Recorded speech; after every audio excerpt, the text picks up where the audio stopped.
Hello everyone, myself Dr. Naini Mittal. I'm a sports physiotherapist. Today we are going to discuss on the topic doctor and patient relationship.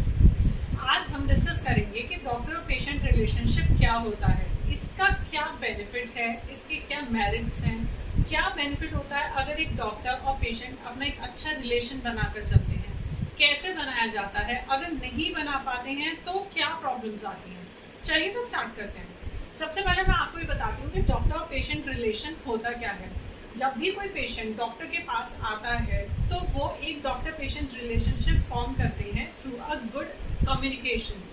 जब तक patient अपनी सारी बातें अच्छे से सही से नहीं डॉक्टर को बताता, तब तक डॉक्टर को भी ट्रस्ट नहीं हो पाता पेशेंट पे, और जब तक डॉक्टर एक अच्छा फीडबैक नहीं देता है पेशेंट को, मतलब एक ट्रस्टवर्दी ट्रीटमेंट या फिर एक ट्रस्टवर्दी उसे ऐसी चीज़ें नहीं बता पाता लाइक डायग्नोसिस या ट्रीटमेंट जिस पे पेशेंट अपना आँख बंद करके भरोसा कर सके कि हाँ अब मैं एक अच्छे डॉक्टर के पास आया हूँ and I am going to get treated good, तब तक एक अच्छा रिलेशन बनाना बहुत इम्पॉसिबल है।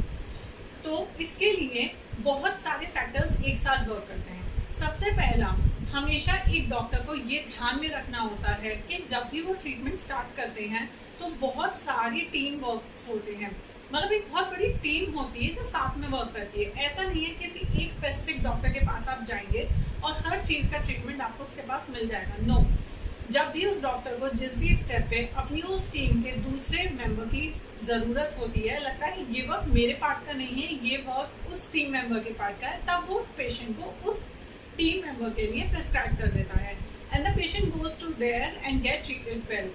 इससे एक good and healthy relation build होता है।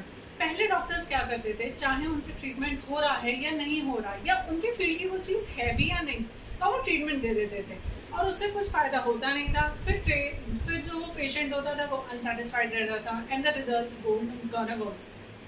अब जो डॉक्टर्स हैं दे आर वेरी गुड।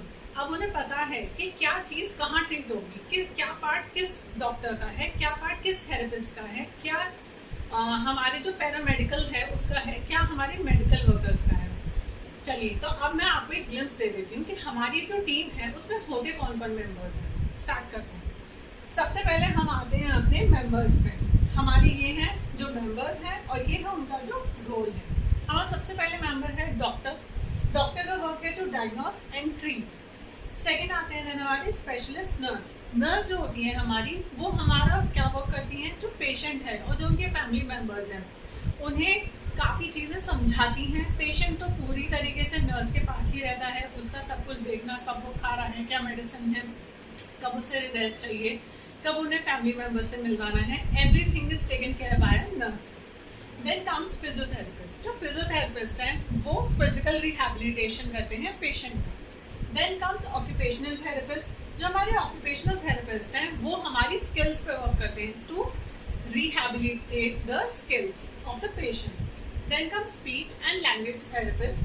ये हमारी कम्युनिकेशन और swallowing, जो हमारा खाना खाने का, हम कैसे खाएं, कैसे सटकें उसे और हम कैसे बोलें, उसे देखते हैं speech and occupational therapist. Then comes dietitian.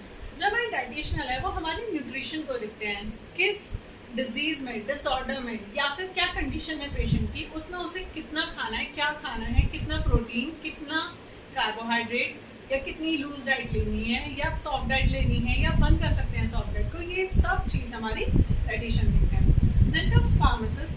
Pharmacist जो होते हैं उन्हें सारी मेडिसिन की बहुत अच्छी नॉलेज होती है, तो वो हमारी सारी मेडिसिन को देखते हैं, कब क्या मेडिसिन दे सकते हैं पेशेंट को, क्या नहीं, कौन सा सॉल्ट किसके लिए सही रहेगा। और जो डॉक्टर्स प्रिस्क्राइब करते हैं वो तो उन्हें हैंड पता ही होता है कि क्या मेडिसिन क्या चीज़ है। Then come social worker. जो हमारे सोशल वर्कर्स हैं वो हमारा बहुत ही कॉम्प्लेक्स चीज़ें देखते हैं, वो है हमारी कोऑर्डिनेशन ऑफ होम केयर। जो हमारे सोशल वर्कर हैं वो हमारा क्या होता है ना कि कुछ डिसऑर्डर्स ऐसे होते हैं जो कि हमारे नॉर्मल एनवायरनमेंट में अडेप्टेबल नहीं होते हैं, हम लोग नहीं अडेप्ट कर पाते उन पेशेंट्स को जो हमारे से थोड़ा हटके हैं, जैसे ऑटिज्म हुआ या और भी बहुत सारे ऐसे डिसऑर्डर्स हैं। तो उनके लिए हमारे जो सोशल वर्कर्स हैं वो उस एनवायरनमेंट को समझाते हैं या उन्हें अंडरस्टैंड करवाते हैं कि ये सब भी नॉर्मल है और ये लोग भी नॉर्मल लाइफ आपके साथ आप ही की तरह जी सकते हैं। Then comes clinical psychologist. जो क्लिनिकल साइकोलॉजिस्ट हैं वो सभी पेशेंट्स को और उनके फैमिली मेम्बर्स को भी जब भी ज़रूरत होती है तब वो साइकोलॉजिकल ट्रीटमेंट देते हैं। They understand their psychology and they work upon them, मतलब उनकी साइकोलॉजी को समझते हैं और उसी हिसाब से उसी तरीके से उस पर वर्क करते हैं, उन्हें उन चीज़ों से डील करवाने में। Then comes pastoral care. ये क्या करते हैं, हमारे साइकोलॉजिकल सपोर्ट भी करते हैं एंड स्पिरिचुअल सपोर्ट ऑल्सो। आपने सुना होगा मेडिटेशन एंड ऑल बहुत अच्छा वर्क करता है आज के टाइम में, योगा बेसिकली। तो meditation is a part of yoga और हमारा जो स्पिरिचुअल सपोर्ट है वो मेडिटेशन से बहुत अच्छा डेवलप होता है। Thank you. Don't forget to like, share and subscribe my channel.